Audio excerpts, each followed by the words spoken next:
Utilisez le volet animation. Le volet animation permet de contrôler de manière plus spécifique les animations d'une diapositive. Vous avez déjà ajouté des animations dans une diapositive. Avez-vous remarqué que lors de cet ajout, chaque animation possède une étiquette que vous voyez juste ici, une étiquette qui est numérotée. Cette numérotation indique l'ordre d'apparition des animations lors de la lecture de la présentation en mode diaporama. Si des objets ont le même numéro, ça veut dire qu'ils vont apparaître en même temps dans la présentation. Grâce au volet animation, vous pouvez modifier rapidement l'ordre d'apparition des animations, vous pouvez voir le type d'effet, le type de démarrage et vous pouvez le modifier. Vous pouvez aussi voir la durée de chaque animation, modifier la durée et même supprimer les animations. Donc, je vous montre tout ça dans cette petite capsule. Alors, j'ai donc sélectionné déjà des animations. Alors, je vais tout de suite aller donc dans l'onglet Animation, le groupe Animation avancée. Je vais cliquer sur le bouton Volet Animation pour l'activer. Et vous le voyez, donc, c'est ça juste ici à la droite, le volet animation. Alors, ce que le volet me permet de faire, c'est premièrement de lire ma sélection. Donc, je vais voir mes animations. Ce qui est possible de faire aussi, en fait, ce qu'on peut voir, c'est que vous voyez en rose, ce sont mes animations qui sont sélectionnées parce que c'est cette zone-là de texte que j'ai sélectionnée. Si je sélectionne dans ma diapositive mon image, mais je vais voir les animations qui sont reliées à mon image, qui vont être mises comme en surbrillance dans le fond.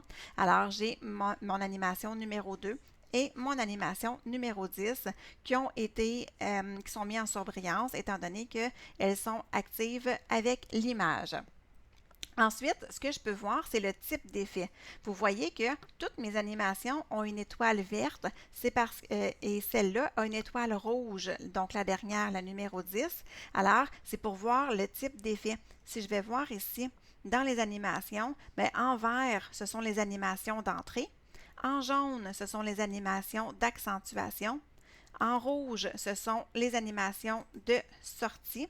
Et on peut voir en blanc les animations de mouvement.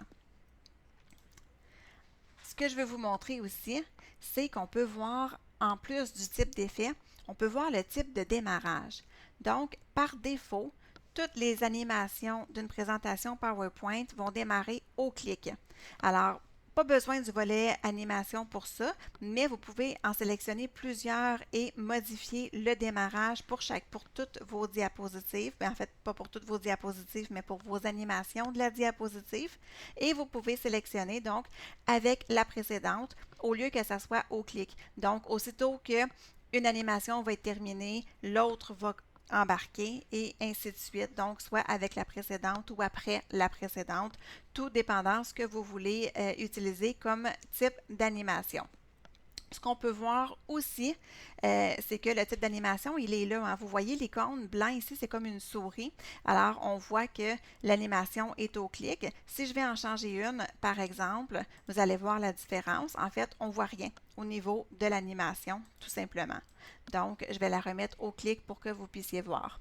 Ensuite, ce que je peux faire aussi, c'est aller modifier la durée de chacune de mes animations.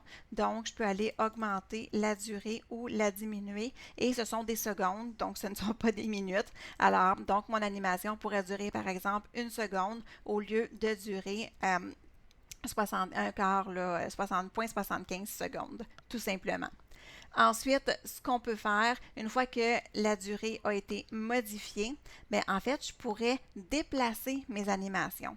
Par exemple, si j'ai mon image qui est ici, qui entre et qui fait une sortie à la fin, bien, je pourrais décider de la sélectionner et en gardant le bouton gauche de la souris enfoncé, vous voyez qu'il y a une petite ligne rouge qui apparaît, mais ce serait le nouvel emplacement, donc le nouvel ordre de cette animation-là.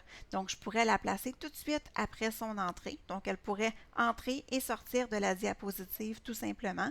Alors, je pourrais relâcher le bouton de la souris et vous voyez que mon image ici, donc, au lieu d'être en 10e position, se retrouve à la 3e position tout simplement.